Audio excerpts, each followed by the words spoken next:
Hello, I'm Taylor Howard. And I'm Mariah Guzman. Welcome to today's edition of UI7 Newsbreak. Early this morning, a longtime congressman from Baltimore has died. And YouTube star David Dobrik's campus visit this week caused a stir. All this and more coming up.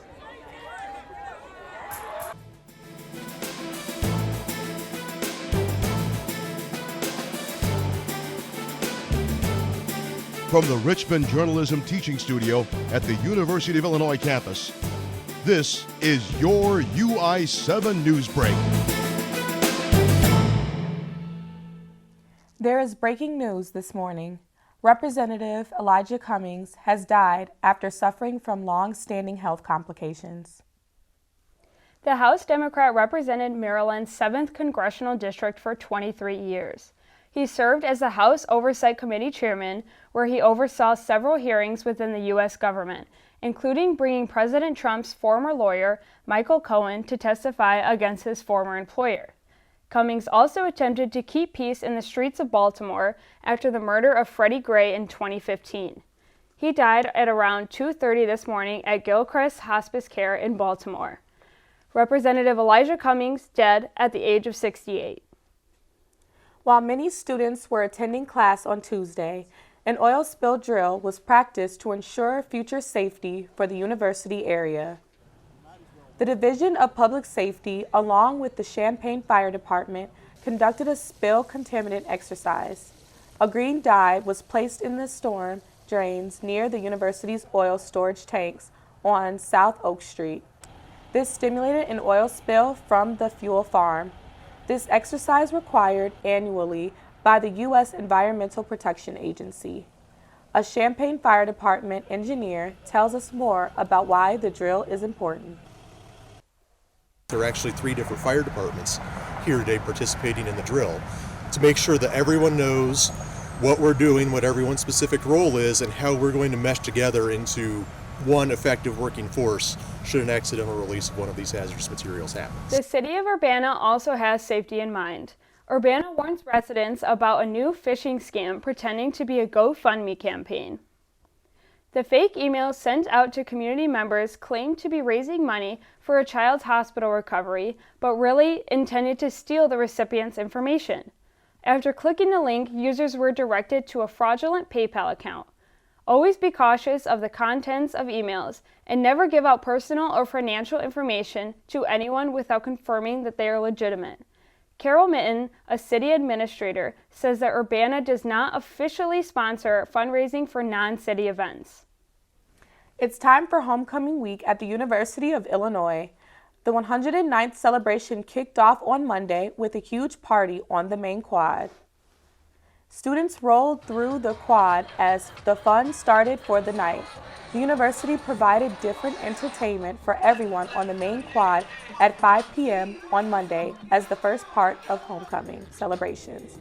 A DJ kept the party going with the music for students and alumni to dance to, and the university also provided food and drinks for everyone. The homecoming party is a part of the series events hosted in the week of October 13th. Before his celebratory homecoming appearance at the Illini Union Tuesday night, YouTube star David Dobrik surprised students behind Follinger Auditorium near the undergraduate library. Dobrik and his friends, who often appear in his videos, known as the Vlog Squad, stood on top of the trailer and took videos and photos of fans. Dobrik was brought to campus as a part of a talk series sponsored by the Illini Union Board. He gained notoriety on the now deactivated app Vine, where users could post 6-second videos. He currently has over 12.1 million subscribers on YouTube and 7.6 million followers on Instagram. Once Dobrik and the Vlog Squad drove away, a crowd of students attempted to chase down the car. Dobrik made an appearance at CAMS after his lecture Tuesday night. The homecoming festivities don't stop with David Dobrik's visit. University traditions will still be present as alumni return to campus for homecoming weekend. The university's annual parade will kick off the homecoming weekend on Friday. Illini Pride is rolling down Goodwin and Gregory on October 18th as students, faculty, and the community gather for this event. The marching Illini, dance teams, homecoming court, and RSOs will be seen walking and passing out treats and other items. The parade will last from 6 to 8 p.m. and runs through 4th and Pennsylvania. Homecoming weekend is not only an opportunity to welcome back old friends, it's also a last chance for students and alumni to say goodbye to CAMS. The construction on the new location of CAMS at First and Green is picking up, with much of the steel and concrete already installed. Students and alumni will have a final chance to say goodbye to the beloved bar at their last call event this Sunday. While some are excited to see what the future holds, UI junior Kevin Kabor is optimistic about the new location and saying that it won't have the same appeal. I feel like it's bittersweet because like you're losing some of the allure that CAMS has here, but I mean I am interested to see like what they're going to do with it. And I heard they're bringing some pieces from the old CAMS there, so it'll be cool how they mash it up. The new location for CAMS is scheduled to open its doors in early January. New construction is continuing at Dr. Howard's Elementary School. Officials released updated pictures of the new school's progress as of October. The project began in 2018 after almost $18 million were raised to demolish the former building and construct a new one. Most of the recent updates include precast of classroom walls, steel framing, and roofing. Dr. Howard was established in 1910 and has grown from having 4 classrooms to its current state today. The school has undergone several renovations and since then is set to be completed in 2020. California is still rebuilding from over 160,000 acres of fire damage from this past summer, and now Los Angeles is reeling from 2 new fires. Newsbreak's Connor Seco has the details. Southern California was struck again this past weekend with 2 new active fires. The Sandalwood and Saddle Ridge fires broke out last Thursday and so far have destroyed dozens of homes and contributed to the deaths of 2 California residents. The total is 31 structures. 13 structures have a 100% loss, 3 have a 50% loss, 4 have a 25% loss, and 11 have a 10% loss. Witnesses of the Saddle Ridge fire claim to have seen the fire begin beneath a high-voltage line in northern Los Angeles County. Arson investigators are still working to determine if energy company PG&E, which was responsible for the Camp Fire last summer, could be responsible for this newest batch of fires as well. Firefighters have been working for the last week to contain the fires, and people are beginning to return to their homes, and some are criticizing the decision to reopen schools in the fire zone. Parents and teachers are claiming that classrooms and schools were full of ash from the fires, and others are concerned about the air quality. Some private schools opted to remain closed as small remnants of the fires continued to burn and pose a risk to the surrounding areas. That's what we call a dirty burn in some areas, meaning that it didn't completely consume all of the brush, so there's still stuff within that smoldering pile that can reignite. As of Tuesday morning, 77% of the Sandalwood fire has been contained, while only 41% of the Saddle Ridge fire is under control. Connor Seco, UI7 Newsbreak. Fall festivities are picking up in Champaign.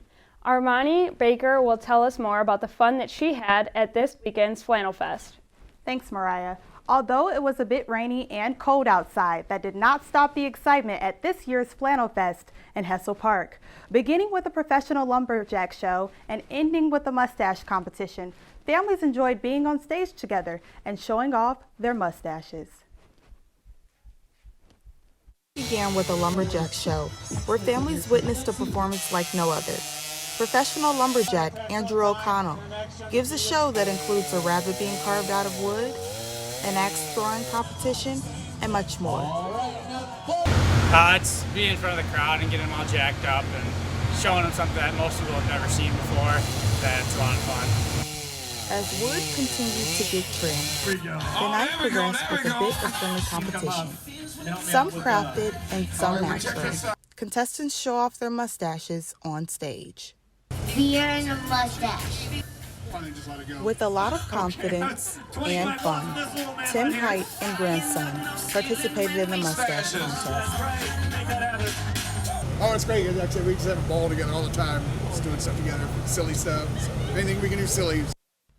The dynamic grandfather and grandson duo took home a keepsake that they will cherish forever. 20, on number 28. So that one was for the burliest mustache and beard. And then this one was overall first place. After log rolling, wood carving, and a mustache competition, I'm ready for a hayride. While not every family went home with an award, they did enjoy pumpkin tic-tac-toe, a dance party, and an overall experience that will last forever. In Champaign, Armani Baker, UI7 Newsbreak. Speaking of fall fun, Illinois is the biggest contributor in the world for pumpkins during the autumn. These pumpkins are not just used for carving and decorating, but are bought to make pies. Illinois and Champaign County are getting ready for business. While pumpkins are rolling in heavy during the fall season, pumpkin patches are now getting ready for the business that comes with selling pumpkins. From producing and selling everything they grow, to making sure ads are set in the newspaper, and making sure they are marketing their business on social media, the best way to keep the season of pumpkins helping the economy of Illinois is the community. Word of mouth is our biggest tool. I mean, you know, when someone comes out here and they tell their friends, like, hey, you know, we had a great time, and we just love that because that's really what drives people to come and make your business grow. So is there no teas? Family and friends are coming together not only to look at pumpkins, but are spreading the word for others to come and join the patch. Coming up, a recent testimony reveals new information regarding the impeachment inquiry against President Trump. Former top Russia advisor Fiona Hewitt shares concerns about what she has called the administrator's wrongdoing with Ukrainian officials. Newsbreak's Zihan Wang has the details. What's your message to congressional investigators? The former top Russia advisor Fiona Hewitt testified for nearly 10 hours behind closed doors on the Capitol Hill, provided more information about President Trump's behavior about the Ukraine scandal. Hewitt is the first former White House official to agree to comply with House Democrats' impeachment inquiry. She left the administration in June. Hewitt told Congress that she raised red flags concerned about mistakes and wrongdoing in U.S. foreign policy toward the Ukraine. Hewitt revealed Trump's personal attorney Rudy Giuliani's involvement in the case, and she also shared concern about the former National Security Advisor John Bolton. She described the meeting attended by Bolton and the U.S. Ambassador to the European Union, Gordon Sondland. Hewitt said Sondland discussed the investigation at the meeting, interpreted as a reference to President Trump's call to the investigation former Vice President Joe Biden and his son. And in another conversation, Hewitt claimed that Bolton expressed disregard for Giuliani. Maryland Democrat Jamie Raskin slamming Giuliani's actions. Rudy Giuliani has clearly been a leading force for the administration in defining a shadow foreign policy in Ukraine. Trump publicly declared support of his personal attorney. I stand behind Rudy Giuliani, absolutely. I know nothing about him being under investigation. As somebody said, I heard a report today. I can't imagine it. Calling all Star Wars fans, Galaxy Far, Far Away is a little closer now that the Oxford English Dictionary has added some new words which first appeared in the franchise films. In their new word list published this past Tuesday, the Oxford English Dictionary included some jargon that might be familiar to Star Wars fans. The new words include Jedi, defined as a member of an order of heroic and skilled warrior monks. The word mind trick, Padawan, and lightsaber are also listed. The OED also amended the definitions of the word force to reference popular films as well.